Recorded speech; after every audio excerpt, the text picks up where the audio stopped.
my view of God has been changing.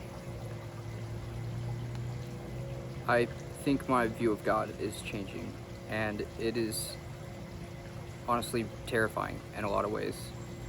If you've grown up in any sort of faith community, if there's one thing that they really drive home, it's that if you're asking questions that your pastor can't answer, you're losing faith, you're drifting, you're backsliding.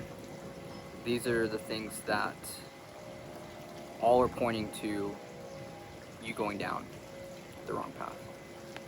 But what I'm realizing is perhaps the opposite is actually true. Perhaps instead of this taking me further and away from God and in a bad place into my faith, this is actually the best thing that could happen.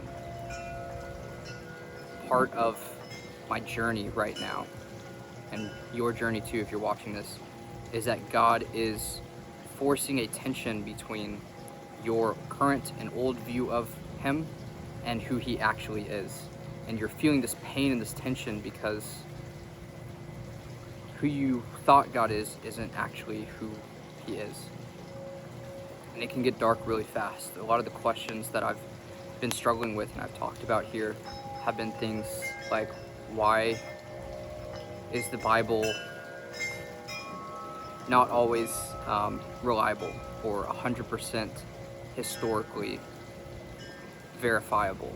Why is that science and faith don't line up in the ways that our youth pastors would have told us that they do? Why does God send people to hell if He loves everyone? Why did He even allow evil into the world? Is it really Adam and Eve's fault when they were deceived? How can we make a decision to follow God if many people in the world haven't even heard of the name of Jesus?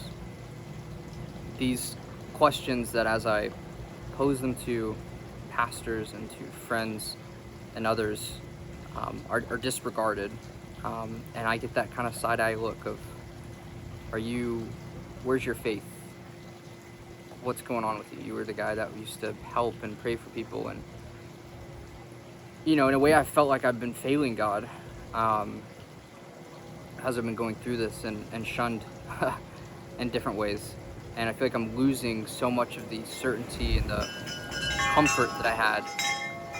Just the security of knowing that I know this about God and this is who God is, and all of a sudden it's not. And there's just been so much fear. I mean, there's been nights where I'm just like, God, I'm giving you the best I have, and I'm trying to seek you, and I'm really struggling. Like I can't reconcile these things, these thoughts, these questions, the logic, and I don't want to just be emotionally manipulated, as you see in the charismatic church oftentimes, into something that isn't true. I mean, my view of God has changed so much over time, but this has, instead of feeling like a deeper revelation of God, has felt like a conflict to my belief in God. And only recently have I realized this is what deconstruction looks like. This is the typical way that people understand deconstruction is that it's bad. People deconstruct out of their faith, leave the faith. You look at people like Rhett McLaughlin, those, and so we just see deconstruction as bad, right? Don't do it. And if you're listening to someone who has deconstructed or is a deconstructionist, those sort of things, you're listening to the enemy. Like, you're listening to the other side, which is why I've never said that I'm deconstructing until literally this past week, when I realized that actually deconstructing is required for a deeper relationship with God. It's something that many people may never go through, but when you are intellectual and you question things and you're very skeptical, you're going to run into the questions where it just doesn't make sense. And how can God be real if this is also true? When I look at the people that I look up to, they aren't the ones that have just been yes men and say, you know what, I just believe what that person says because they say it and I trust them. They are the people that have gone and walked through the fire themselves and come out on the other side with their own beliefs. Those that are the Catholic mystics and the ones that we look up to are the ones who have spent time with God, the C.S. Lewis and such, that have really spent time thinking, and I would say deconstructing what everyone else thinks God is, everyone else's view of God, and really actually knowing God for themselves in both a personal way but also in a intellectual, outside themselves way. Deconstructing to me looks like removing all the fluff and putting aside everything that you believe simply because you've been told to believe it, simply because your parents believe it, because you were born into a certain denomination or around a certain friend group, or the people around you thought that it's true, so you also thought that it's true. This is where I would say a large majority of our beliefs come from.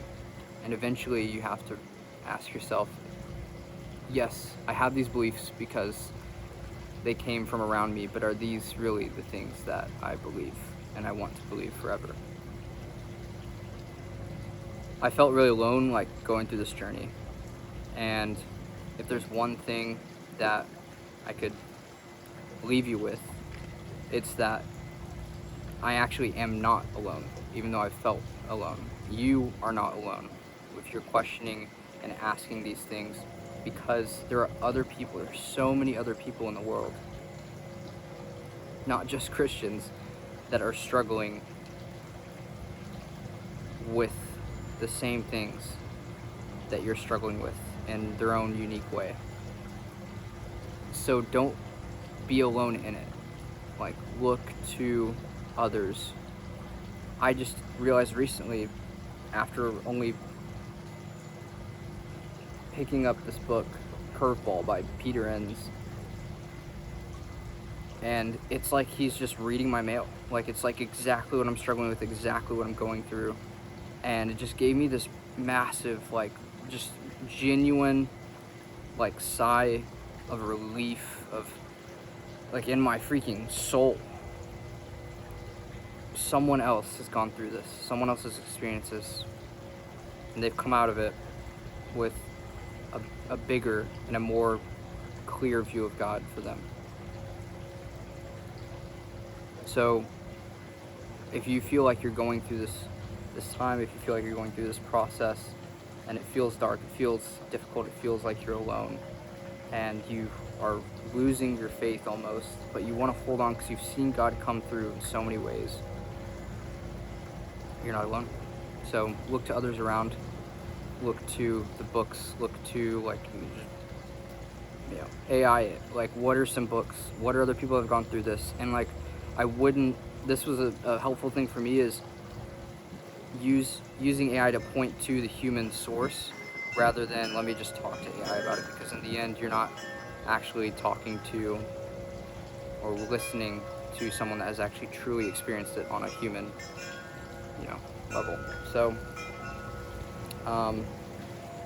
I really think that if you're going through this, that it's part of your journey, and in fact that it is from God, and if it wasn't from God, then He wouldn't allow you to go through this without giving you everything you need in order to come out of this stronger. Someone dropped a verse, because you know what verse I'm talking about.